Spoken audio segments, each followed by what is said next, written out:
Hello दोस्तों, मैं दिनेश चौधरी आप सभी का स्वागत करता हूं आपके अपने इस प्लेटफॉर्म पर जहां हम साथ मिलकर आगे बढ़ रहे हैं और आगे बढ़ते हुए हमने अपना आधार धीरे-धीरे तैयार करना शुरू किया। सबसे पहला कार्य कि हम अपने सिलेबस को पूरी तरह पढ़ लें और फिर उसका बार-बार रिवीजन करें, एमसीक्यूज़ लगाएँ और इस परीक्षा का जो समय है उसमें हम अपने आप की क्षमताओं को सिद्ध करें। यही एक नियम है यही एक प्रक्रिया हम फॉलो कर रहे हैं। तो चलिए शुरू करते हैं एक और छोटे से टॉपिक और मौलिक अधिकारों के अंतिम रूप देते हुए इस टॉपिक को पढ़ते हैं। आज की क्लास में हम मौलिक अधिकार टॉपिक को पूर्ण करने वाले हैं अर्थात हम आर्टिकल 29, 30 और 32 इन 3 पर बहुत विशेष फोकस करते हुए जो बाकी के बचे हुए आर्टिकल्स हैं 31, 33, 34, 35 इन पर भी बात करने वाले हैं। चलिए शुरू करते हैं। भगवान श्री गणेश को नमन करते हुए, श्री गणेशाय नमः कहते हुए और फिर मेरे शिक्षक सुरेश पटेल सर को याद करते हुए, नमन करते हुए हम मूल विषय पर आते हैं। पिछली क्लासेस में मैं आप सभी को मौलिक अधिकारों का बेसिक कंटेंट या मौलिक अधिकारों का आर्टिकल 28 तक का जो कंटेंट है वो प्रोवाइड करा चुका हूं।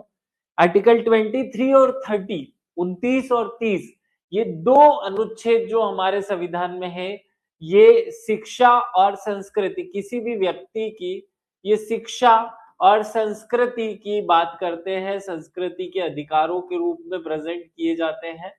आज हम इनकी थोड़ी-सी डिटेल पर चलने वाले हैं, थोड़ा-सा इस पर शोध कर रहे हैं, थोड़ा-सा अग्रिम हम जानकारी लेते हैं। पहले अनुच्छेद 29 में क्या लिखा हुआ है, उस बात को समझ लेते हैं।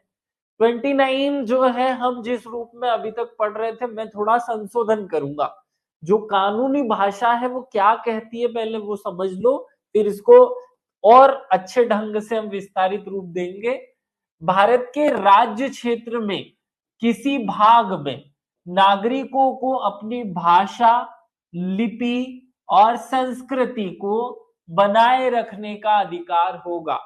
इस आर्टिकल मतलब आर्टिकल 29 में दो बातें कही गई हैं कि भैया पहली पॉइंट तो आर्टिकल 29(1) कह रहा है कि भारत के राज्य क्षेत्र या उसके किसी भाग में नागरिकों को, तो एक कॉन्सेप्ट तो ये समझ में आ जाए कि आर्टिकल 29 केवल नागरिकों की बात कर रहा है, इसे विदेशी लोगों से फलाने से किसी और से कोई मतलब नहीं है। ये सीधा कह रहा है कि मैं केवल नागरिकों के लिए बनाया गया हूं, मतलब मैं केवल नागरिकों की बात करूंगा। हाँ, लेकिन मैं भारत के राज्य क्षेत्र के किसी भी कोने में मतलब देश के किसी भी हिस्से में लागू रहूंगा और उसे 3 प्रकार की ताकतें प्रदान करूंगा, 3 प्रकार के अधिकार प्रदान करूंगा। पहला अपनी भाषा, भाषा मतलब जो हम बोलते हैं, जिसे हमने एक व्यक्ति से दूसरे व्यक्ति को अपने विचारों को ट्रांसफर करना है। लिपि, लिपि वो जिससे हम लिखित रूप में अपने विचारों को ट्रांसफर करेंगे, भाषा को लिखने का जो तरीका होता है वही लिपि कहलाती है। और तीसरा है संस्कृति, और ये बहुत विस्तृत पक्ष है। भाषा और लिपि तो फिर भी छोटे हैं, लेकिन संस्कृति इतना विशाल है कि जिसमें सब कुछ समाहित किया जा सकता है। माने कि मैं अभी तक आप लोगों के दिमाग में जो सेटअप था कि आर्टिकल 29 हमें भाषा को, लिपि को, या शायद ये नहीं था आप केवल सांस्कृतिक पक्ष पर फोकस करते थे या केवल आप भाषा पर फोकस करते थे। आपको ये याद हो कि भैया आर्टिकल 29 का 1 भारत के राज्य क्षेत्र में मतलब देश के अंदर हर एक व्यक्ति को, हर एक नागरिक को 3 प्रकार के भाषा, लिपि और उसकी संस्कृति को बनाए रखने के लिए जो कुछ करना पड़े उसे करने का अधिकार प्रदान करता है, मतलब रोकता नहीं है। आप करो और कोई और नहीं रोक सकता आपको इस काम को करने से। आपको अपनी भाषा, लिपि, संस्कृति को बनाए रखने के लिए जो कुछ करना है वो आप करो। और दूसरी बात कह दी उसने इसके अपवाद के रूप में या इसके अपोज के रूप में, राज्य द्वारा पोषित। राज्य द्वारा पोषित मतलब आप समझते हैं जिन्हें राज्य अपने मतलब नियमों से चलाता है, राज्य ने अपने पैसे खर्च कर रखे हैं, राज्य द्वारा पोषित और सहायता पाने वाले किसी शिक्षा संस्थान में प्रवेश से किसी भी नागरिक को केवल, अब यहाँ 4 है, 4 आधार बनाए गए। देखो संविधान ने कहीं 5 कहा, कहीं 4 कहा, कहीं 6 कहा। मैं याद दिलाता हूं आपको, हमने जब आर्टिकल 15 पढ़ा था तो वहां 5 आधार थे। जब हमने आर्टिकल 16 पढ़ा तो वहां 6 आधार हो गए, और अब जब हम आर्टिकल 29 पढ़ रहे हैं तो यहाँ 4 आधारों पर किसी भी शिक्षण संस्थान में प्रवेश पर नहीं रोका जा सकता है। ध्यान से सुनना, धर्म, मूल वंश, जाति और भाषा। अब आपको यहां दिख रहा होगा जन्म स्थान नहीं लिखा है। वो जो 15 के 5 पॉइंट्स थे उनमें जन्म स्थान नहीं रखा है, मतलब जन्म स्थान के आधार पर रोका जा सकता है, क्योंकि संविधान में जानबूझ कर करके वो वर्ड नहीं डाला। भाई हो सकता है कि मध्य प्रदेश के किसी अल्पसंख्यक शिक्षण संस्थान में या सहायता प्राप्त शिक्षण संस्थान में इस आधार पर रोका जाए, वो अलग चैप्टर है। मैं अभी केवल कंपैरिजन करना चाह रहा हूं आपके दिमाग में कि देखो कहाँ आर्टिकल्स चीजों को कम या ज्यादा कहते हैं, और उसी आधार पर एग्जामिनर हमसे क्वेश्चन पूछ लेता है, और हम क्योंकि आर्टिकल 15 या 16 को रटते हैं या 15 को ज्यादा रटते हैं तो उसी के आधार पर बाकी सब चीजों को तुलना करके आंसर करते हैं। यहाँ 4 बातें कही गई है कि राज्य द्वारा पोषित या सहायता पाने वाले किसी संस्थान में किसी व्यक्ति को प्रवेश से इन 4 आधारों पर, धर्म, मूल वंश, जाति और भाषा के आधार पर या इनमें से किसी आधार पर वंचित नहीं किया जाएगा। यूं कहकर एडमिशन देने से मना नहीं कर सकते कि हमारा स्कूल तो इंग्लिश मीडियम है और आप हिंदी मीडियम वाले हैं। यूं कहकर मना नहीं कर सकता कि हमारा स्कूल तो इस्लामिक है और आप हिंदू हो। यूं नहीं कहा जा सकता कि हमारा तो हिंदू मीडियम स्कूल है, हिंदू को पढ़ाते हैं, हम मुस्लिम को नहीं देंगे एडमिशन, या हम पारसी को, ईसाई को पढ़ाते हैं, हम हिंदू को नहीं देंगे। ना ऐसा कोई मिशनरी स्कूल कर सकता है, ना कोई भी नहीं कर सकता। क्यों? क्योंकि आर्टिकल 29(2) ये सुरक्षा हमें प्रदान करता है, ये अधिकार हमें प्रदान करता है।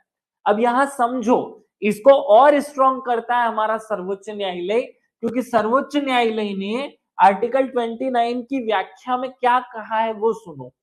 इसने व्यवस्था दी है कि शब्द नागरिकों के अनुविभाग में, ये जो शब्द लिखा हुआ है ना कि नागरिकों को या उनके किसी अनुविभाग में, अल्पसंख्यक शब्द भी आता है और बहुसंख्यक भी आता है। मतलब हमारा सर्वोच्च न्यायालय सीधे सीधे कह रहा है कि आप यूं मत मानना कि आर्टिकल 29 केवल अल्पसंख्यकों के लिए है।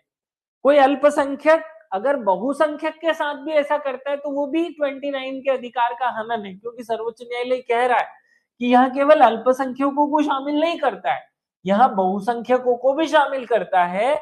मतलब भाषा के संरक्षण, भाषा के लिए आंदोलन करना भी इसमें शामिल है। अब यह ध्यान से सुन लेना, अगर किसी बच्चे, किसी इस्लामिक स्कूल में हिंदू बच्चे को ईसाई स्कूल में हिंदू या बौद्ध या जैन या किसी भी बच्चे को एडमिशन नहीं दिया जाता तो वो आर्टिकल 29 का उल्लंघन माना जाएगा। केवल आर्टिकल 29 में 2 बातें हैं और बड़ी स्पष्ट हैं। पहली बात तो ये कह रही कि आपको मैंने दिया, क्या दिया कि भारत के राज्य क्षेत्र में किसी भी नागरिक को उसकी भाषा, उसकी लिपि और उसकी संस्कृति को बनाए रखने का अधिकार होगा, और उसके बाद उसके लिए चीजें कर सकता है, मतलब बनाए रखने के लिए प्रयास कर सकता है। दूसरा पॉइंट कि भारत के राज्य क्षेत्र में राज्य द्वारा पोषित किसी संस्थान में किसी व्यक्ति को प्रवेश देने से इस आधार पर नहीं रोका जा सकता कि वहां धर्म, मूलवंश या भाषा पृथक रखता है, इस आधार पर नहीं रोकना है।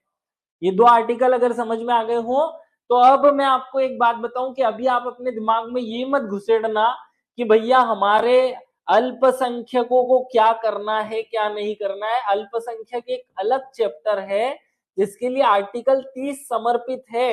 हम अभी जब उसकी बात करेंगे तो आपको समझ में आएगा। अभी 29 पढ़ रहे हैं, संस्कृति और शिक्षा का अधिकार, और ये दोनों वर्गों को, ये अल्पसंख्यक और बहुसंख्यक दोनों को प्रदान किया गया अधिकार है, जो कि सर्वोच्च न्यायालय ने कहा।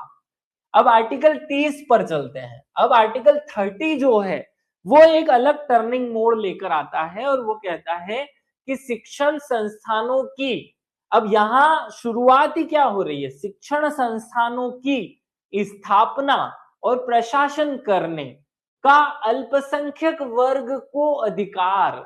तो मतलब इसका ये हो गया कि आर्टिकल 30 जो है वो केवल अल्पसंख्यक की बात करेगा, आर्टिकल 29 जो है वो अल्पसंख्यक और बहुसंख्यक दोनों की बात करेगा। ये दिमाग में अच्छे से सेट कर लो, आधे हिंदुस्तान में ये बातें गलत सेट की हुई है हमारे दिमाग में, तो उसको थोड़ा सा अंडरस्टैंडिंग को बढ़ाना है।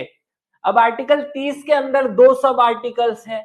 आर्टिकल 30 का 1 कहता है कि धर्म या भाषा पर आधारित सभी अल्पसंख्यक वर्गों को अपनी रुचि की शिक्षण संस्थाओं की स्थापना करने और उनका प्रशासन करने का अधिकार होगा। बहुत शांति से सुनना कि भारत के भाषा और धर्म पर आधारित, तो दो प्रकार के अल्पसंख्यकों का वर्णन है।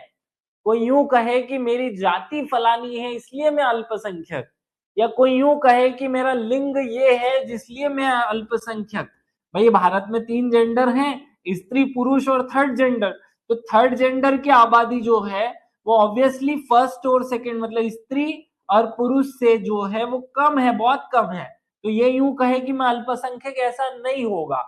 आप अल्पसंख्यक केवल इन दो आधारों पर ही लेंगे, और कौन कौन से आधार वो होंगे आपके, वो आधार हो सकते हैं या तो धर्म या वो भाषा। तो धर्म और भाषा पर आधारित सभी अल्पसंख्यकों को अपनी रुचि की शिक्षण संस्थाएं खोलने मतलब स्थापित करने और उनका एडमिनिस्ट्रेशन, उनको चलाने का अधिकार होगा। ये आर्टिकल 30 का 1 कहता है। आर्टिकल 30(2) क्या कहता है कि शिक्षा संस्थानों को सहायता देने में राज्य किसी शिक्षण संस्थान के विरुद्ध इस आधार पर भेदभाव विभेद नहीं करेगा कि वहां किसी धर्म या किसी भाषा के अधिक आधारित अल्पसंख्यकों के प्रबंधन में है। बहुत काम की बातें मैं बता रहा हूं। आर्टिकल 30 में दो बातें हैं। आर्टिकल 30 क्या कहता है, शिक्षण संस्थानों की स्थापना और उनका प्रशासन कैसे किया जाएगा, इसकी अधिकार की बात हो रही है। और अब अंदर कहा जा रहा है आर्टिकल 30(1) में कि भैया बड़ी इंपॉर्टेंट बात अपने दिमाग में याद रखो कि भाषा और धर्म पर आधारित सभी अल्पसंख्यकों को वर्गों को अपनी रुचि मतलब अपनी पसंद की शिक्षण संस्थान खोलने, केवल खोलने की बात नहीं कर रहा है यहाँ, केवल खोलना नहीं है, केवल खोलने का शब्द यूज नहीं किया है, खोलना माने स्थापना। तो केवल स्थापना करने का ही नहीं, उनको उसे रन करने, चलाने या प्रशासन करने, एडमिनिस्ट्रेशन करने का भी अधिकार है। ये कह रहा है आर्टिकल 30 का 1। आर्टिकल 30 का 2 तो सिंपल कह रहा है कि राज्य जो है वो भेदभाव नहीं करेगा कि ये अल्पसंख्यक का इसलिए मैं इसको सपोर्ट नहीं करूं, इसको पैसे नहीं दूं, इसकी मदद नहीं करूं, ये नहीं होगा। वो सबको समान नजर से देखेगा, ऐसा कहा जा रहा है। अब यहाँ थोड़ी सी कहानी आपको गड़बड़ गड़बड़ होगी, तो गड़बड़ गड़बड़ बहुत सारे जो पॉइंट्स हैं वो नहीं समझ में आए, इसलिए हम कुछ कोर्ट केसेस और इसकी व्याख्या वाले पक्ष पर चलते हैं। अल्पसंख्यक शब्द का भारत के संविधान में कहीं भी वर्णन नहीं है। हमारे संविधान में इस शब्द की व्याख्या या इस शब्द में कौन है, अल्पसंख्यक की परिभाषा क्या है, ये हमारे संविधान में नहीं है, नहीं दिया गया है। ये हमारे संविधान में कोई परिभाषा है ही नहीं जो कि अल्पसंख्यकों को परिभाषित करती हो। तो फिर डिस्प्यूट कि अल्पसंख्यक है कौन भैया, फिर ये अल्पसंख्यक नाम का जो कॉन्सेप्ट है अगर इसका परिभाषा नहीं, तो फिर हमारे संविधान का आर्टिकल 30 जो है वो केवल दो आधार बताता है कि भैया या तो भाषा के आधार पर हो सकता है या धर्म के आधार पर हो सकता है। अब बहुत सारी लड़ाइयां लड़ी गई कि केरल शिक्षा विवाद नाम का एक केस 1959 में हुआ था, केरल शिक्षा विवाद, सुप्रीम कोर्ट में गया ये केस, केरल शिक्षा विवाद। वहां से लेकर के टीएमए पाई फाउंडेशन 2002 केस हो या पीएम इनामदार केस हो या अलग अलग केसेस के माध्यम से, आज तक ये कभी भी सुप्रीम कोर्ट ने यूं नहीं कहा कि परिभाषा क्या होगी। उसने कहा कि परिभाषा तो जो है वो सरकार के द्वारा निर्धारित की जानी चाहिए, वो सरकार का अधिकार है, सिंपल है। लेकिन इसका जो आधार है वो देश नहीं होना चाहिए। देश में, पूरे देश में एक पक्ष को, एक वर्ग को अल्पसंख्यक ना मानते हुए अल्पसंख्यक मानने का आधार राज्य होना चाहिए। मतलब मध्य प्रदेश के लिए अल्पसंख्यक अलग हो, वो एक केस में हुआ है, ये मैं अभी आपको आगे बताने वाला हूं। तो यहां से अब हम कोर्ट केसेस की तरफ चलते हैं, ताकि अल्पसंख्यकों के विषय में कुछ और जानकारी आपको मैं दे पाऊं, क्योंकि आर्टिकल्स में तो इतना ही लिखा था। अब यहां आ जाओ, 2007 में सर्वोच्च न्यायालय में एक मामला जाता है जिसका नाम है secretariat of Malankara Syrian Catholic college case में व्यवस्था। ये यहां पर एक कोर्ट केस होता है, 2007 की ये बातें चल रही है, जब 2007 की इस मामले में सुप्रीम कोर्ट क्या कहेगा। तो पहले मैं आपको जो कहेगा वो बता दूं, फिर थोड़ी सी स्टोरी बताऊंगा, तो आपके दिमाग में याद रखने में मदद मिल जाएगी। संस्थान अपनी इच्छा के अनुसार प्रवेश, प्रशासन और प्रबंधन कर सकते हैं, लेकिन देश के सामान्य कानून जो राष्ट्रीय हित, राष्ट्रीय सुरक्षा, समाज कल्याण और इन सब के लिए बनाए गए हैं, उन नियमों को अल्पसंख्यक पर भी वे लागू रहेंगे, मतलब उनको छूट नहीं मिलेगी। अल्पसंख्यकों को अल्पसंख्यक के साथ समानता स्थापित करने के लिए ये आर्टिकल बना है। ये बहुत बड़ी बात कही जा रही, ध्यान से सुन लेना। यह अधिकार अल्पसंख्यकों को अल्पसंख्यकों के साथ समानता दिलाने के लिए दिया गया है, ना कि अल्पसंख्यकों को बहुसंख्यकों से ज्यादा फायदा दिलाने के लिए। यहां कहा जा रहा है कि ना कि अल्पसंख्यकों को बहुसंख्यकों के मुकाबले अधिक लाभ की स्थिति में भेजा जाए, इसलिए ये हम उसको दे रहे हैं। माने भारतीय संविधान आर्टिकल 29 और 13 को हमारे संविधान में इसलिए नहीं बना रहा है कि हम मुस्लिम, जैन, बौद्ध, सिख, ईसाई इनको फायदा दे देंगे। इसलिए बना रहा है कि जो 4-5 अल्पसंख्यक हैं उनमें किसी एक का शोषण ना होने पाए, मतलब किसी एक के अधिकारों का उल्लंघन ना हो। ये बहुत बड़ी थ्योरी थी जो इस जो केस है उसमें सुप्रीम कोर्ट ने बताई। अब मैं आपको ये केस का जो थोड़ा सा डिस्क्रिप्शन है वो दे देता हूं, ताकि आपके दिमाग में ये कॉन्सेप्ट जो है वो अच्छे से जमा हुआ रहे, आप अच्छे से इसको कर पाए। सिंपल सी बात थी कि सेक्रेटरिएट ऑफ मालथन सीरियंस, ऐसे सेक्रेटरिएट ऑफ मालथन केस इसको कहा जाता है, मालथन केस। इस केस में 2007 ये सर्वोच्च न्यायालय में क्या मामला गया था वो समझना। मामला ये था कि कोई एक कॉलेज है, वो अपना जो प्रिंसिपल है वो प्रिंसिपल खुद निर्धारित अल्पसंख्यक कॉलेज है। ये एक अल्पसंख्यक कॉलेज है, नाम मैं नहीं लेता क्योंकि नाम लेने से कोई एक वर्ग रूठ जाया करता है, इसलिए मैं बहुत सारी चीजों में नाम गायब करता हूं, तो आप समझे। एक अल्पसंख्यक कॉलेज है और वो कॉलेज अपने यहाँ पर एक प्रिंसिपल की पोस्ट जो है उस पर किसी एक विशेष वर्ग, विशेष समूह या विशेष व्यक्ति को बिठाता है। तो सुप्रीम कोर्ट में मामला जाता है कि क्या भैया किसी भी शिक्षण संस्थान को यह अधिकार है, क्या को यहाँ अधिकार है, को यहाँ अधिकार है कि वो ये जो सामान्य बातें होती है ना, जैसे सबसे वरिष्ठ व्यक्ति को ही बनाना है, या फलाने ये फलाना आधार नहीं होगा, ये नहीं होगा, वो नहीं होगा, इनको भी मानेगा। क्या कोई शिक्षण संस्थान इस बात में स्वतंत्र है कि वो अपने किसी प्रिंसिपल की पोस्ट या अपने जो सिस्टम में कोई व्यवस्था बनाई हो, प्रशासन मतलब की, उसमें वो खुद के हिसाब से चले, उसको देश के कानूनों को नहीं मानना पड़े। तो यहाँ सुप्रीम कोर्ट कहता है, जो कह रहा है, एससी ने कहा कि भैया कोई भी अल्पसंख्यक संस्थान जो है उसके प्रशासन का जो अधिकार है, उसके प्रशासन का जो अधिकार है वो पूरी तरह उस कॉलेज के पास है। वो कॉलेज उसका प्रशासन कर सकता है, लेकिन देश में जो कानून है, देश में जो कानून है उनका वो उल्लंघन नहीं करेगा, उल्लंघन नहीं करेगा। ये बात यहां से निकल कर आती है। अपने दिमाग में कुछ बात सेट करो, 2-3 कोर्ट केस एक साथ डिस्कस कर रहा हूं, तो तीनों चारों केसेस को मिलाएंगे तो आप किसी निष्कर्ष पर पहुंच पाएंगे। नहीं तो ऐसे एक किसी केस, ये ऐसा कोई केस पढ़ लो अंग्रेजी वाला, सेक्रेटरी ऑफ मालथन सीरियन कैथोलिक कॉलेज, इसको पढ़ने से कुछ समझ में नहीं आएगा। इसलिए मैं 2-3 केस एक साथ मिला रहा हूं। अगला कोर्ट केस है टीएमए, क्या नाम है, टीएमए पीएआई पाई फाउंडेशन बनाम कर्नाटक राज्य, बनाम कर्नाटक राज्य 2002। ये 2002 का केस है जिसको हम डिस्कस करने वाले हैं, ये 2002 का केस है। यहां भी मैं स्टोरी सुनाऊंगा, लेकिन समझो पहले थोड़ा सा भाव समझ लो।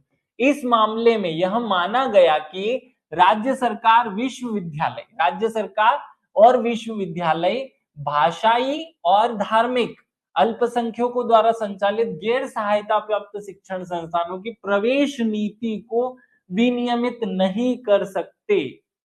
बहुत शांति से सुन लो, मैं मामला समझा रहा हूं, पहले थोड़ी सी पृष्ठभूमि समझ लो। टीएमएपीआई फाउंडेशन बनाम कर्नाटक राज्य, कर्नाटक राज्य 2002 ये केस है, और ये केस लड़ा जा रहा है सुप्रीम कोर्ट में। और मामला क्या है, थोड़ा अपनी भाषा में समझो तो समझ में आएगा। मामला यूं है कि कोई एक कॉलेज जो है, कोई भी कॉलेज, वो अपने यहाँ एडमिशन देना है कि नहीं देना है, किस आधार पर देना है, किसे देना है, क्या वो इसके नियम खुद बना सकता है, या हमारे देश की जो सरकार है, देश की सरकार ने जो आरक्षण से संबंधित रूल बनाए हैं वो इन प्राइवेट कॉलेजेस में, निजी संस्थान में भी और अल्पसंख्यक संस्थानों में भी लागू होंगे। मतलब कुल मिलाकर के प्रवेश देने का कानून हमारे देश में जो चलता है कि एसटी को इतना प्रतिशत, एससी को इतना प्रतिशत, ओबीसी को इतना प्रतिशत, या फलाने को देना है, इतने को नहीं देना है, ये सामान्य कानून क्या हर कॉलेज में लागू होंगे, या फिर अल्पसंख्यक कॉलेज अलग श्रेणी में चले जाते हैं। अब यहाँ सुप्रीम कोर्ट जो व्याख्या कर रहा है वो बहुत बेहतरीन, आपको मजा आ जाएगा। सुप्रीम कोर्ट कहता है भैया कि अगर कोई निजी संस्थान है, वो तो कहता है निजी संस्थान, वो अल्पसंख्यक हो या ना हो, अल्पसंख्यक हो तो बहुत अच्छी बात है, ना हो, अगर वो अपने पैसे से चला रहा है, चल रहा है, उसमें सरकार कोई योगदान नहीं देती, सरकार के पैसे वहां लगे हुए भी नहीं है, तो उसमें प्रवेश देने का जो पैटर्न होगा वो वो कॉलेज खुद बनाएगा, वो सरकार का क्यों मानेगा। और दूसरी बात कि उस कॉलेज में कोई आरक्षण का प्रावधान लागू क्यों होगा, क्यों किया जाए आरक्षण वहां लागू, वो तो एक प्राइवेट संस्थान है, किसी भी प्राइवेट संस्थान में आरक्षण क्यों लागू किया जाएगा, प्राइवेट माने निजी संस्थान में आरक्षण का सिस्टम लागू नहीं होना चाहिए, ना ही किया जाए, इसके लिए कोई मजबूरी नहीं है। अगर ऐसा करते हैं तो उनके लिए वो आर्टिकल 1G, 19(1)G, जो कि किसी भी वृत्ति आजीविका अपनाने की स्वतंत्रता का भी हनन करता है, आर्टिकल 30 का भी उल्लंघन करता है, ऐसे 2-3 आर्टिकल का उल्लंघन हो जाएगा फिर उनके, तो इसलिए ये नहीं होना चाहिए। तो यहां समझो, हाँ लेकिन, यहां पर लाइन खींच दो, और वो कहता है कि लेकिन हमारे देश में शिक्षकों होने की, शिक्षक होने की पात्रता क्या होगी, पात्रता क्या होगी, छात्र होने के लिए क्या नियम होंगे, छात्र को एडमिशन देने के सामान्य नियम क्या होंगे, ये हमारे देश की सरकार बना सकती है। ऐसा नहीं करेगा कोई कॉलेज कि किसी तो भी को उठा करके बच्चों को पढ़वा रहा है, ऐसा नहीं हो सकता है, कुछ मानक होंगे जो सरकार बना सकती है। तो अब यहाँ कोर्ट केस को, इसको समझो तो आपको समझ में अब आएगा।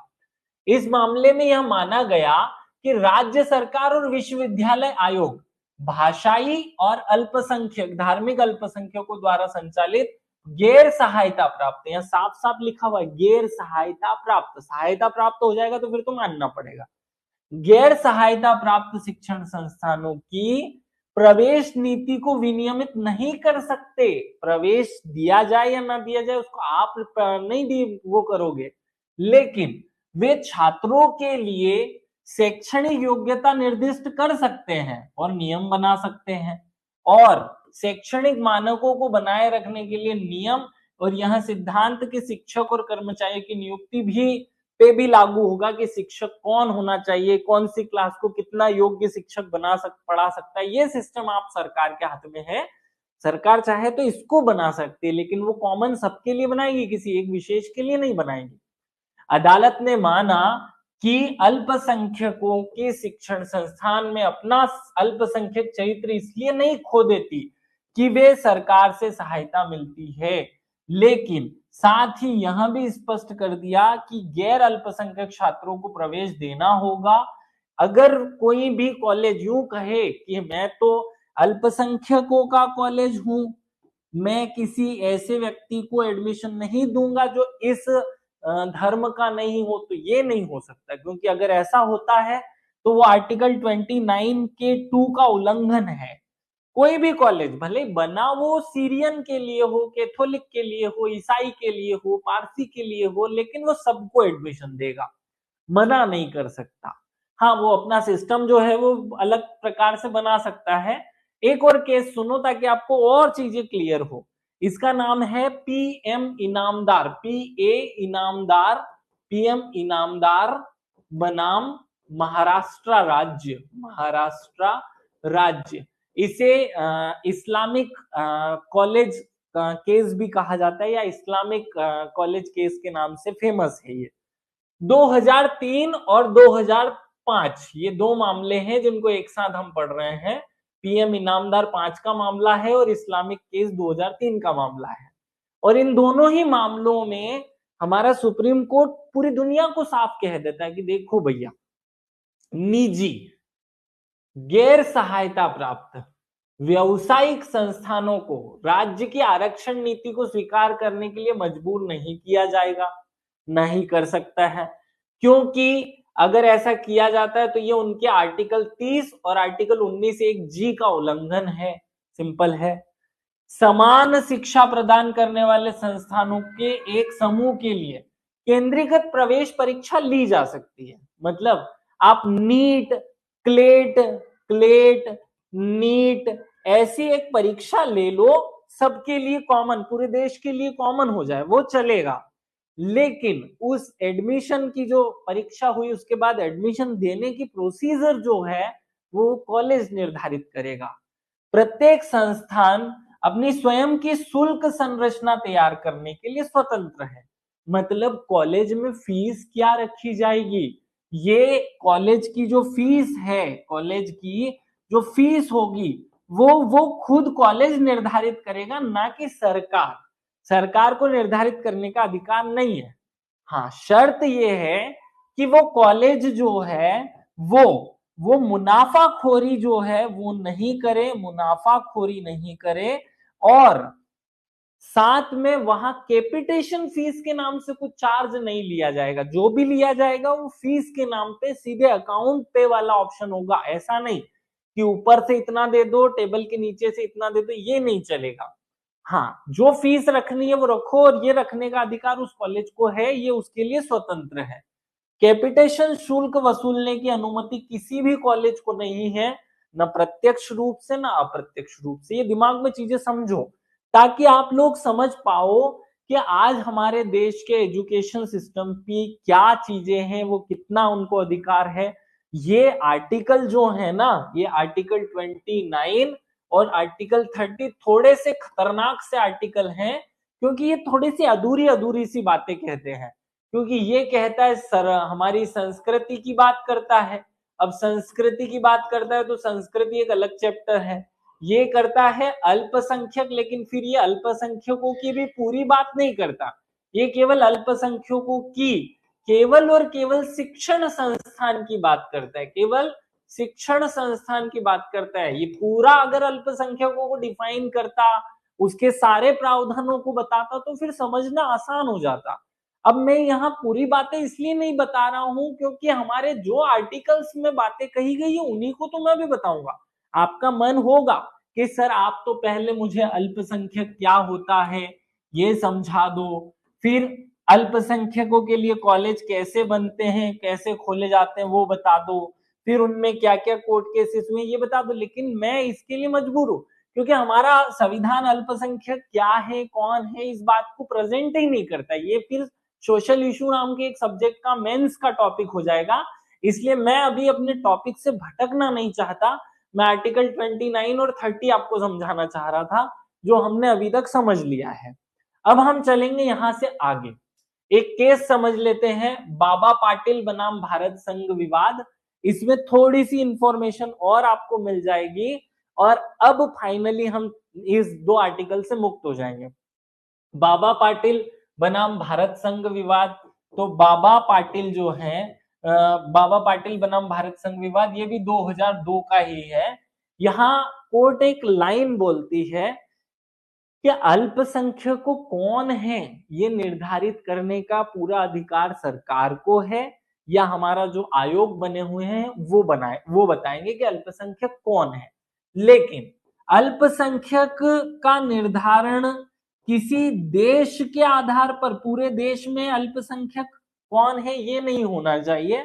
हमें अलग अलग राज्यों के लिए अलग अलग अल्पसंख्यक निर्धारित करने चाहिए। और यहाँ आपको जानकारी मैं दूं कि जैसे कि हमारे देश में अल्पसंख्यक कौन होता है उसकी एक लिस्ट अलग होती है और हर एक राज्य अपने अपने लिए अलग एक लिस्ट तैयार करता है। जैसे महाराष्ट्र में जैन संप्रदाय के लोगों को या राजस्थान में जैन संप्रदाय के लोगों को अल्पसंख्यक नहीं माना जाता, जबकि वे मध्य प्रदेश या देश में अल्पसंख्यक हैं। ये कॉन्सेप्ट समझो।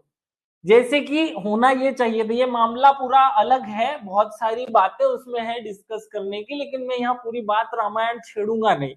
सिंपल सा कि भाई अगर हमारा जम्मू कश्मीर नाम का एक राज्य है और वहां 68% लोग जो हैं वो मुस्लिम धर्म को मानने वाले हैं, तो फिर मुस्लिम धर्म को मानने वाला कोई व्यक्ति जम्मू कश्मीर में अल्पसंख्यक कैसे हो सकता है? वहां तो वो बहुसंख्यक है। तो यहाँ के लिए अल्पसंख्यक होने की एक लिस्ट अलग होनी चाहिए, बिहार के लिए अलग होनी चाहिए, छत्तीसगढ़ के लिए अलग होनी चाहिए, मध्य प्रदेश के लिए अलग होनी चाहिए। इस बात का जो सिस्टम तय होता है कि अल्पसंख्यकों का निर्धारण राज्य के आधार पर होगा ना कि देश के आधार पर, ये इस बाबा पाटिल केस से होता है। टीएमए फाउंडेशन केस में भी ये बात कही गई थी, लेकिन यहां से वो फुल प्रूफ हो जाती है।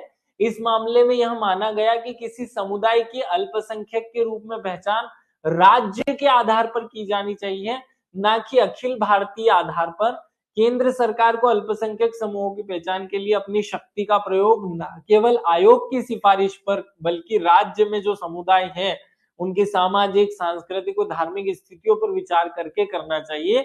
ऐसी एक बहुत बड़ी, आज भी एक कोर्ट केस 2017 से पेंडिंग है कि अल्पसंख्यकों को क्या अधिकार है क्या नहीं है। ये केस चल रहा है, क्योंकि अभी चल रहा है इसलिए मैं भी इसमें बहुत बातें नहीं कहूंगा, अभी उसका वर्डिक्ट आया नहीं है तो ये मामला पेंडिंग हो जाता है। अब यहाँ से हम भी पेंडिंग वाली स्टोरी पर चलेंगे, हम भी पूरी बात नहीं बता पाएंगे क्योंकि अभी हो सकता है कुछ का कुछ फैसला आ जाए। अब हम आर्टिकल 31 पर आते हैं जो सामान्यतः स्टूडेंट नहीं पढ़ते हैं। आर्टिकल 31 में संपत्ति के अर्जन का अधिकार था। इस संपत्ति के अर्जन के अधिकार को संविधान में तो दिया गया था, लेकिन 44वें कॉन्स्टिट्यूशन अमेंडमेंट के माध्यम से 1978 में हटा दिया गया है। लेकिन इसके जो उप आर्टिकल्स हैं, आर्टिकल 31 क, 31 ख, 31 ग, ये अभी भी जिंदे हैं। तो इनको तीन को पढ़ लेते हैं। आर्टिकल 31 तो हट चुका है, तो जो हट चुका है उसकी क्या बात करनी है, सिंपल एक लाइन में पढ़ लेते हैं कि उसमें संपत्ति के अर्जन का अधिकार दिया गया था। लेकिन आर्टिकल 31 का क क्या कहता है, जो चौथे संविधान संशोधन 1955 द्वारा जोड़ा गया था कि संपदाओं के अर्जन के लिए उपबंध करने वाली विधियों की व्यावृत्ति। व्यावृत्ति शब्द का मतलब क्या होता है कि दो अलग अलग कानून में से बड़ा कौन और छोटा कौन, ये बात कहता है व्यावृत्ति शब्द।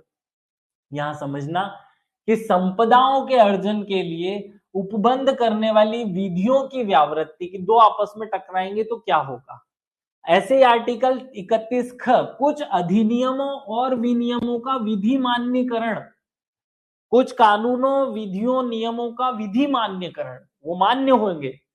कुछ निर्देशक तत्वों को प्रभावी करने वाली विधियों की व्यावृत्ति, माने कुछ नीति निर्देशक तत्व मानव इन मौलिक अधिकार मतलब इस संपत्ति वाले मौलिक अधिकार के ऊपर होंगे, ये कहा जा रहा है। ऐसे ये तीन पक्ष हैं क ख और ग। बहुत ज्यादा समझने की कोशिश मत करना, सिंपल सा यूं समझो कि आर्टिकल 31 था हमारे संविधान में जो हटा दिया गया।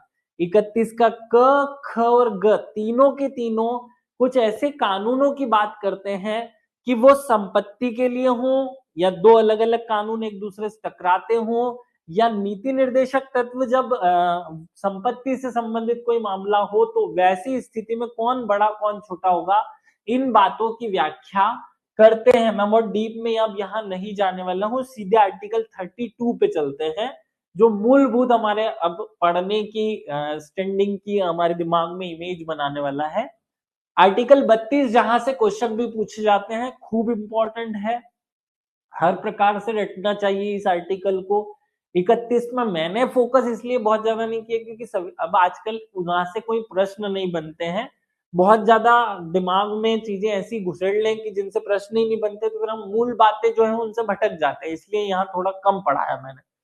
संवैधानिक उपचारों का अधिकार आर्टिकल 32 इस भाग द्वारा प्रदत्त अधिकारों को प्रवर्तित कराने के लिए उपचार, सीधा कह दूं सरल भाषा में कहूं तो आर्टिकल 14 से लेकर या 15 से लेकर 14 से लेकर 31 तक जो भी आपको अधिकार दिए गए हैं उनको आप तक पहुंचाने के लिए जो आर्टिकल बना या अगर उनका हनन हो जाए तो उनको आपको फिर से दिलाने के लिए जो बना वही आर्टिकल 32 कहलाया, जिसे हम कॉमन भाषा में संवैधानिक उपचारों का अधिकार, उपचारों का अधिकार।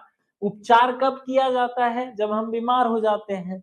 तो जब हमें कोई अधिकार दिया गया हो और वो हमसे कोई छीन ले तो ऐसी स्थिति में उपचार क्या करना है उस बात का वर्णन करता है आर्टिकल 32। ये क्या वर्णन करता है इन दो पॉइंट से आप समझें। वैसे इसमें ये चार बातें हैं।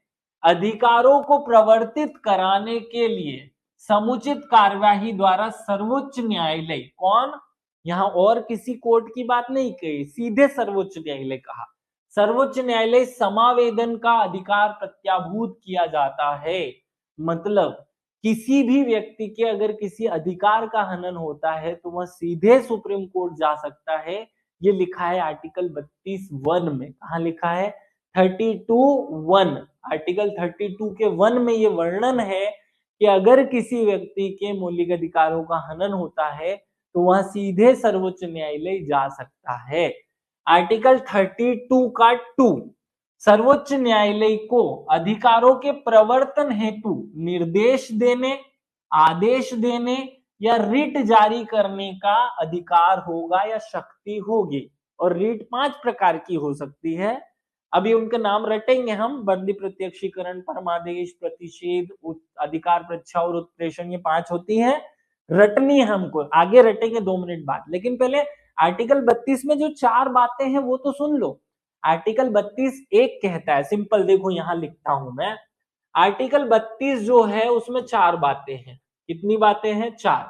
पहली कहती है कि किसी भी मनुष्य के मौलिक अधिकारों का हनन होता है तो वहां सीधे सुप्रीम कोर्ट जा सकता है।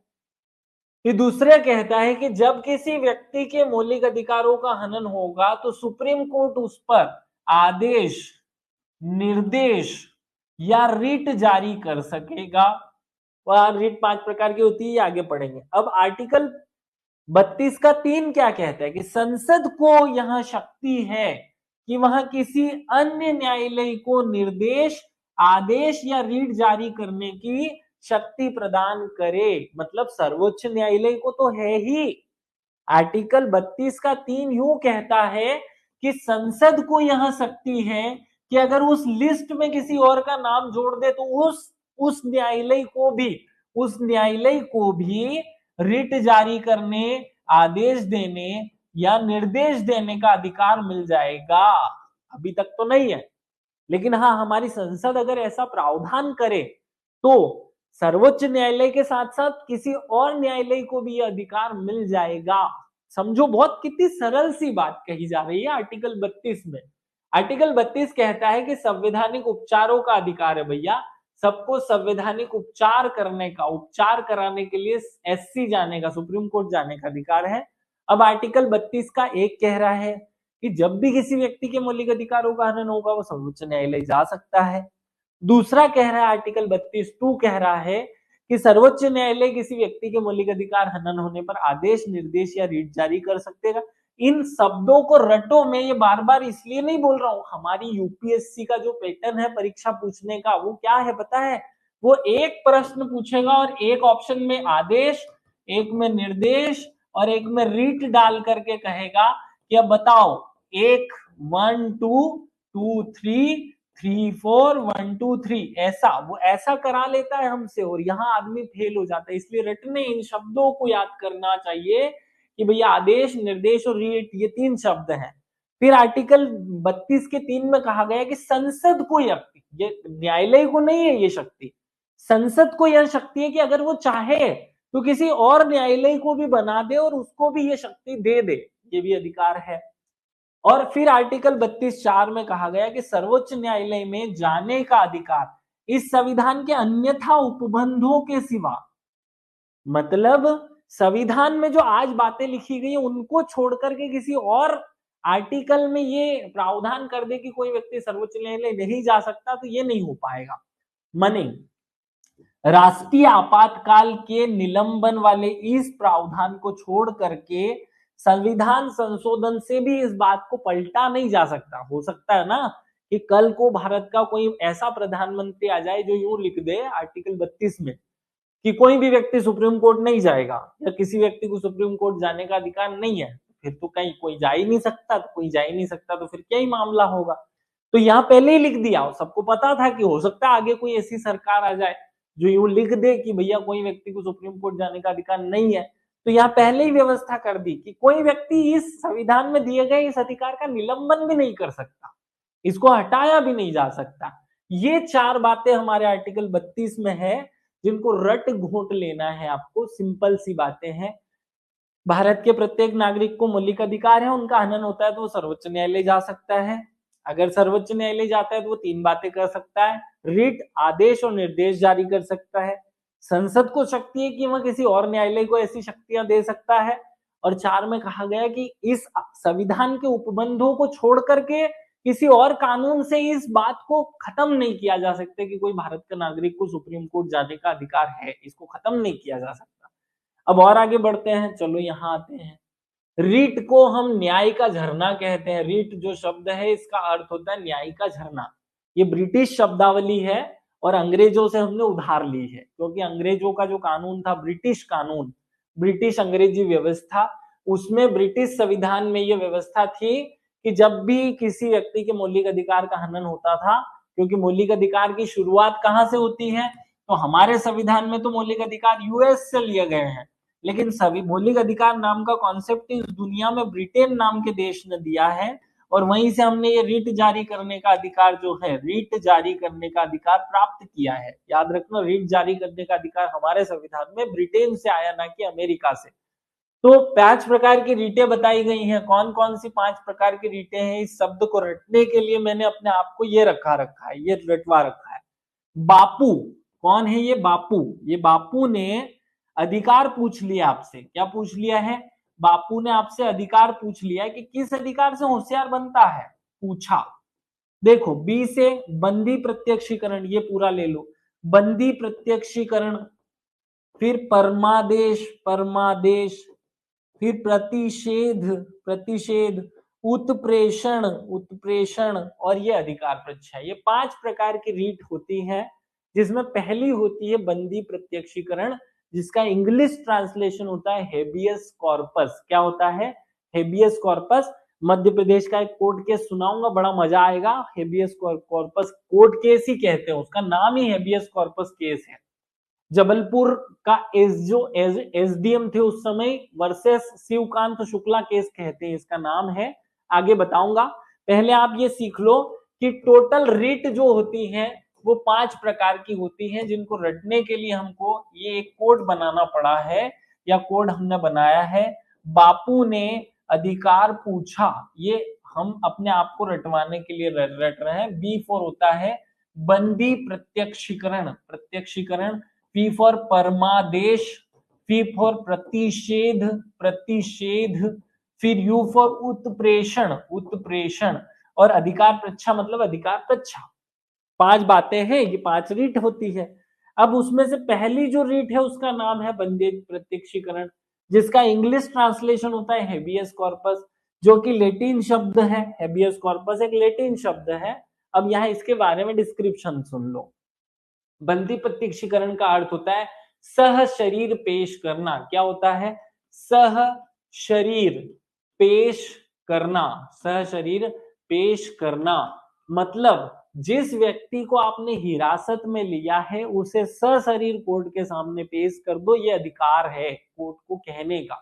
कोर्ट किसी को भी, किसी भी कानूनी बॉडी हो, किसी भी न्यायालय हो, पुलिस हो, सबको ये कह सकता है कि जिसे आपने अरेस्ट किया है, जिसे आपने बंदी बनाया है, बंदी बनाए गए व्यक्ति को प्रत्यक्ष रूप से मेरे सामने पेश करो। क्या बोल रहे हैं? बंदी बनाए गए, बंदी बनाए गए व्यक्ति को, बनाए गए व्यक्ति को सह शरीर, शरीर समेत, शरीर समेत मुझे मेरे सामने सामने पेश करो। ये कहा जाए तो उसे ही बंदी प्रत्यक्षीकरण रीट कहते हैं। ये न्यायालय द्वारा जारी की जाती है। याद रखना, कौन जारी करता है? न्यायालय जारी करता है। किसके खिलाफ जारी करता है? तो ये किसी के भी खिलाफ जारी कर सकता है, किसी व्यक्ति के, किसी प्राधिकरण के, किसी संस्था के, जिसने भी किसी अन्य व्यक्ति को बंदी बनाया हो उसके खिलाफ जारी किया जा सकता है। इसके अपवाद क्या है? हिरासत कानून सम्मत हो, अगर वो संस्था वारंट पेश कर दे वहां कोर्ट में कि भाई आपकी कोर्ट ने ही वारंट जारी किया था तब जाके हमने गिरफ्तार किया है, तो फिर ये लागू नहीं होगा। या विधान मंडल या न्यायालय की अवमानना वाला कोई मामला हो, न्यायालय द्वारा हिरासत में देने का प्रावधान किया हो, कोर्ट ने फैसला सुना दिया हो कि धारा 300 फलाने के तहत ये सजा इसको दी जाती है और फिर उसे जेल में डाला गया हो, हिरासत न्यायालय के न्याय क्षेत्र से बाहर की हो, अगर ये 4 स्थितियां हैं तो फिर बंदी प्रत्यक्षीकरण जो रीट है वो लागू नहीं होती है। अब यहाँ एक बहुत शानदार कोर्ट केस सुनाता हूं। कोर्ट केस का नाम ही है हेबियस कॉर्पस केस। अगर आप गूगल करेंगे तो आप वहां लिखें हेबियस कॉर्पस केस क्या है, तो हेबियस कॉर्पस केस 1976 में मध्य प्रदेश राज्य में हुई एक घटना का नाम है, जिसे ADM versus, ADM Jabalpur versus Shivkant Shukla case कहा जाता है। क्या कहा? असली नाम है ADM versus Shivkant Shukla case. अब ये समय समझो, ये दौर जब चल रहा था उसकी बातें सुन समझो। 1975 में हमारे देश की जो प्रधानमंत्री थी वो इंदिरा गांधी थी। 75 इसलिए बोला क्योंकि इस समय हमारे देश में इमरजेंसी, इमरजेंसी माने कि राष्ट्रीय आपातकाल लागू कर दिया गया था। तो 1905 से लेकर 97 तक हमारे देश में इमरजेंसी मतलब आपातकाल लागू था। और आपातकाल का जो आर्टिकल्स हैं वो हैं 356, 60 और जो भी हम 3 आर्टिकल्स पढ़ते हैं 52, 56, 60 है ना। तो एक आर्टिकल है 359। 359 में आर्टिकल अनुच्छेद 359 में लिखा है कि जब हमारे भारत में राष्ट्रपति शासन या राष्ट्रीय आपातकाल घोषित किया जाएगा तो लोगों के मौलिक अधिकार शून्य हो जाएंगे, मतलब उनके मौलिक अधिकार नहीं बचेंगे। अब इस समय जो उस जमाने के एडीएम थे वो एक व्यक्ति को गिरफ्तार कर लेते हैं शिवकांत शुक्ला नाम के। तो वो शिवकांत शुक्ला को पहले तो गिरफ्तार कर लिया जाता है, बाद में कोर्ट केस जाता है सुप्रीम कोर्ट में और वहां प्रश्न पूछा जाता है कि क्या साहब हमारे संविधान ने पुलिस को यह अधिकार दिया है कि वो किसी भी व्यक्ति को गिरफ्तार करके बंद कर दे और वो उसकी कोर्ट में पेशी भी ना हो, और क्या ये हमारे देश में जब इमरजेंसी लागू होती तब ये प्रावधान लागू होता है। तो सुप्रीम कोर्ट इस फैसले में कहता है कि देखो भैया, आपातकाल लागू हो या ना हो, जब भी किसी व्यक्ति को गिरफ्तार किया जाएगा तो उसे सुप्रीम कोर्ट जाने का अधिकार है, जो कि आर्टिकल 32 के तहत उसे मौलिक अधिकार के रूप में मिला है। और सुप्रीम कोर्ट उस पर रीट जारी कर सकता है, बंदी प्रत्यक्षीकरण, इस पर कोई निलंबन नहीं है। लेकिन इस बात को समझना, यहां पर अनुच्छेद 359 के तहत भी निलंबित नहीं किया जा सकता, ये फैसला सुनाती है कोर्ट। ये फैसला सुना रही है कि अगर हमारे देश में आपातकाल लागू है तो मौलिक अधिकार खत्म हो चुके हैं, और जब मौलिक अधिकार ही खत्म हो चुके हैं तो फिर आर्टिकल 359 के तहत निलंबित किया जा चुका है। कौन सा आर्टिकल? आर्टिकल 20 और 32। वो मतलब उसको जेल में जाने से पूछने वाला जो अधिकार है ना, कि जब कोई उसे गिरफ्तार करेगा तो पूछ सकेगा कि क्यों गिरफ्तार कर रहे हो, 24 घंटे में कोर्ट में पेश करने वाला अधिकार शून्य हो चुका है। तो सुप्रीम कोर्ट यहां सरकार के पक्ष में फैसला दे रही है। किसके पक्ष में? सरकार के पक्ष में फैसला दिया जा रहा है कि भैया हाँ सही बात है, अगर देश में राष्ट्रीय आपातकाल या आपातकाल लागू है तो फिर आपको बंद किया जा सकता है। इसी कारण देश के अनेक नेताओं को उस समय 1-1, 2-2 साल की सजा फ्री में मिली थी। कोई कानून तोड़ा ही नहीं उन्होंने, उनकी इच्छा, बस किसी की भी इच्छा हो तो जेल में बंद कर दो, खत्म। ये इतना ही मामला था, जिसको हेबियस कॉर्पस केस कहा जाता है। आप कभी फुर्सत में रहो तो पढ़ना इसको। अब हम दूसरी रीट पर आते हैं, बड़ी सरल है चारों की चारों। एक रीट है परमादेश। परमादेश शब्द जो है या परमादेश, परमादेश को मैं थोड़ा सरल कर दूं कि हम आदेश देते हैं, हम आदेश देते हैं कि ऐसा करो या ऐसा मत करो। ध्यान से सुनना, न्यायालय द्वारा किसी अधिकारी के खिलाफ, भाई आदेश किसे दिया जाता है? अधिकारी को दिया जाता है।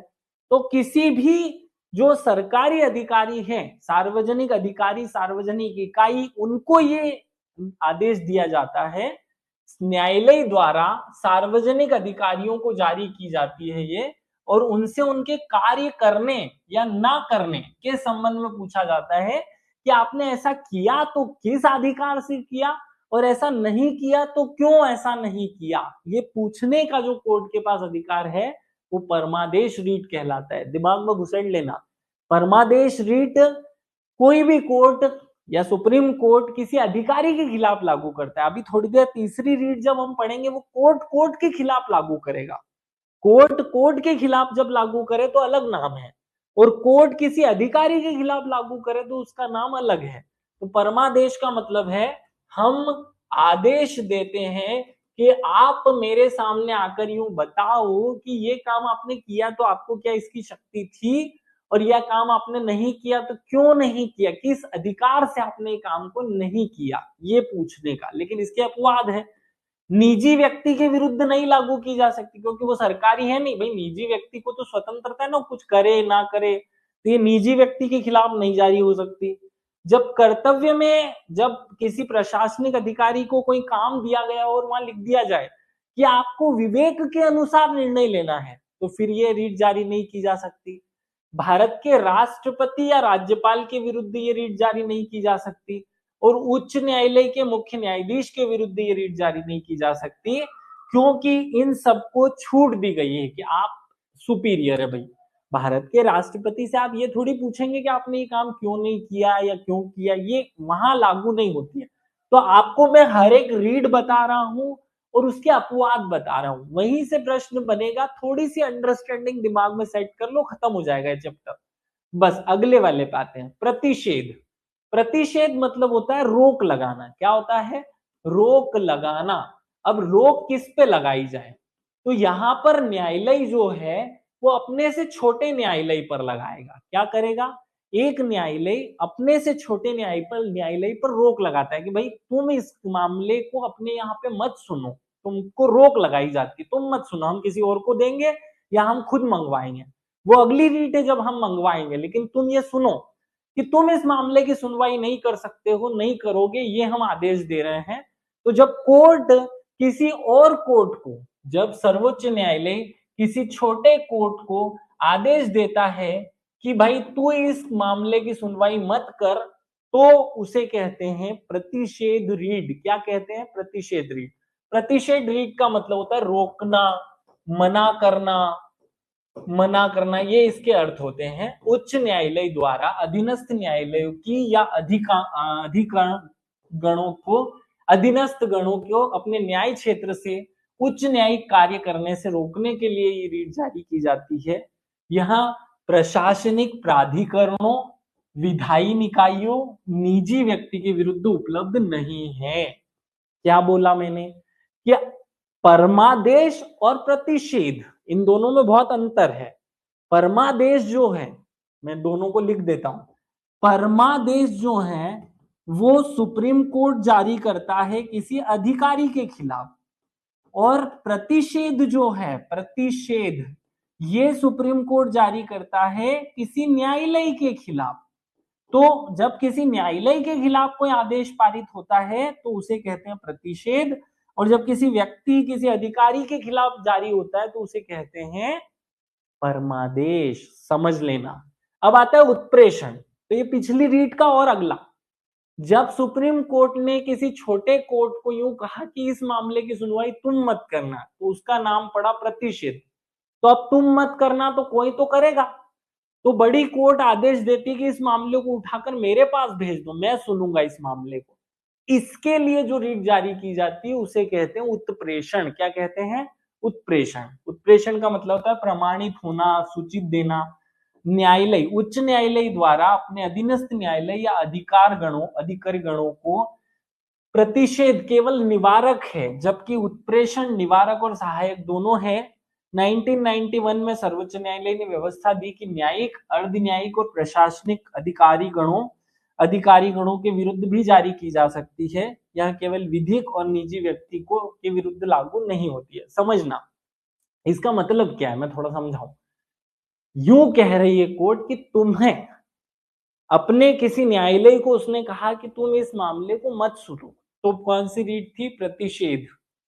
लेकिन जब वो यूं कहेगी कि इसके जो साक्ष्य, सबूत, मामला, जो पूरी चीज है, पूरी फाइल है, वो आप ट्रांसफर कर दो मेरे पास या किसी एक दूसरे बड़े न्यायालय के पास, तो उसके लिए जो रीट जारी की जाती है उसे कहते हैं उत्प्रेषण रीट। उत्प्रेषण मतलब वहां से उठाकर वहां रख दो, आप अपने पास से उठाकर उस न्यायालय को दे दो, ये है उत्प्रेषण रीट। 1991 से पहले ये माना जाता था कि ये केवल न्यायालय के खिलाफ जारी की जा सकती है, लेकिन बाद में कोर्ट ने इसमें ये जोड़ दिया कि ये न्यायिक, अर्ध न्यायिक और प्रशासनिक तीनों प्रकार के कार्यों के लिए जारी की जा सकती है उत्प्रेषण रीट। समझ गए आप सब लोग? दिमाग में सेट कर लो। 4 रीट पढ़ी अभी तक हमने। पहली पढ़ी हेबियस कॉर्पस। क्या नाम है?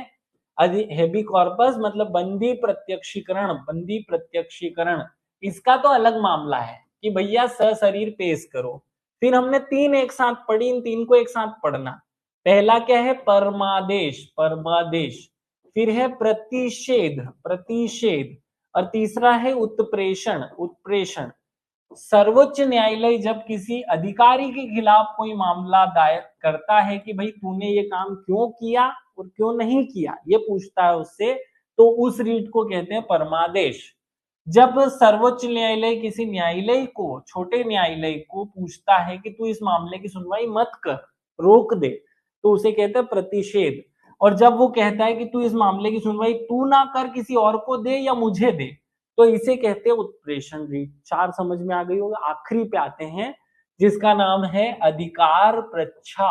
अधिकार प्रच्छा, नाम ही है अधिकार पूछना कि भाई साहब आपने ये जो काम किया है, अधिकार प्रच्छा, इसका शाब्दिक अर्थ होता है किस अधिकार से आपने ये जो काम कर दिया ना, ये किस अधिकार से किया, ये पूछने की रीट को कहते हैं अधिकार प्रच्छा रीट।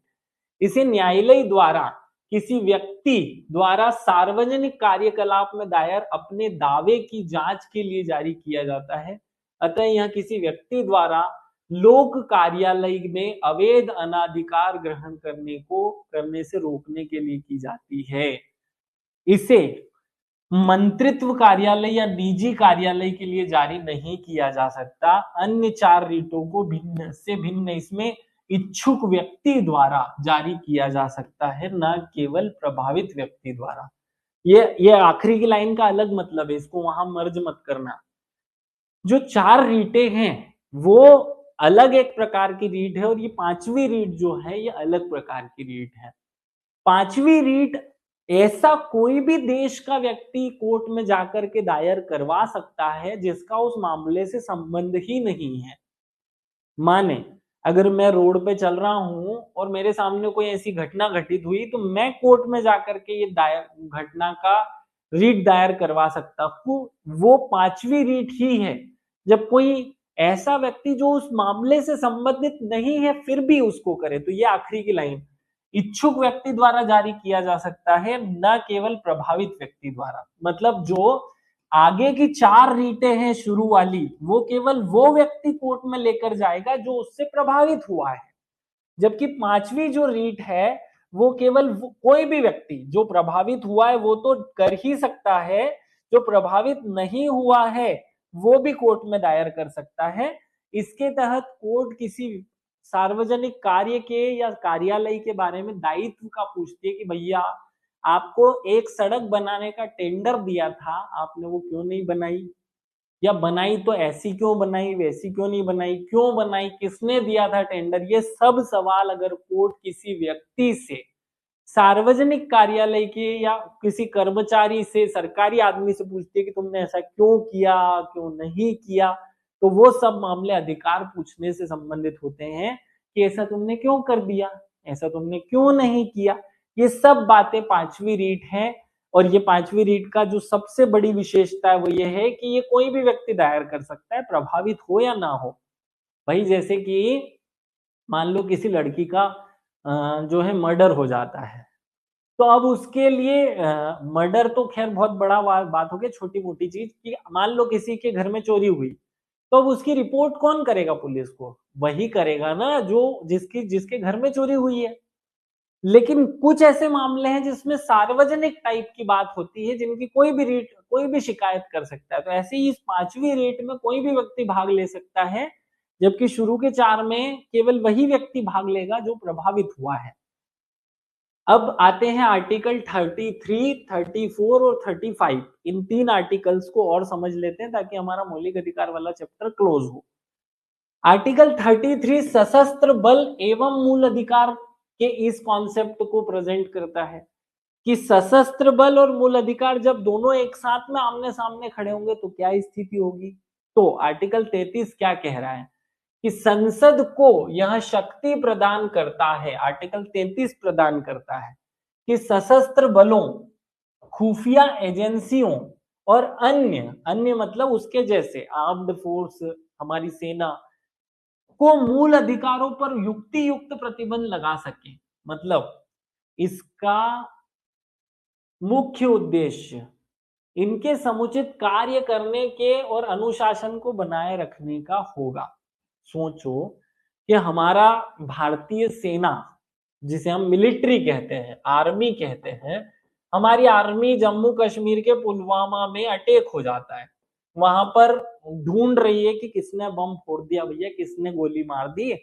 अब या ताज होटल में अटैक हो जाता है और वहां सेना जाती है चेक करने, जांच करने, ढूंढ रही है, उधर से सामने वाला कोई गोली चला दे।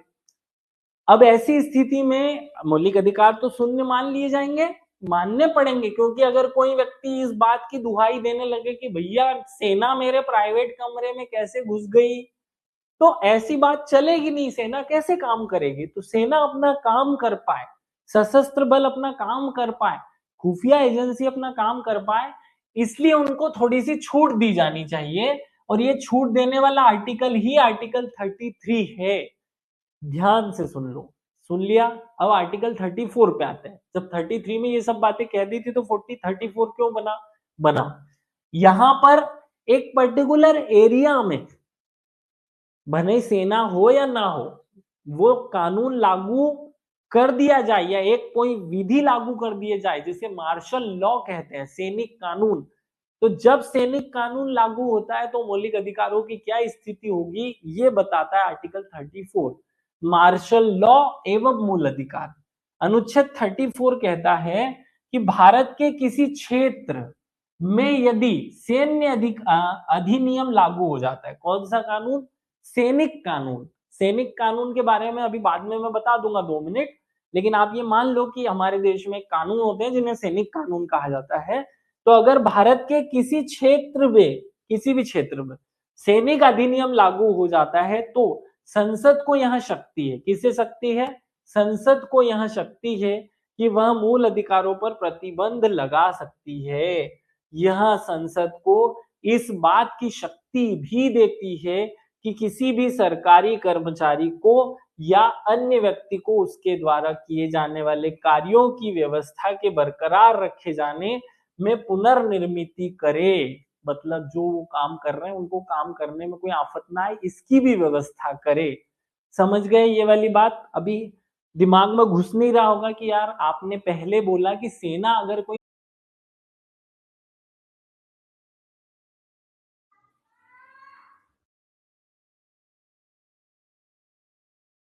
क्या आप सबको प्रॉपर स्क्रीन दिखाई दे रही है?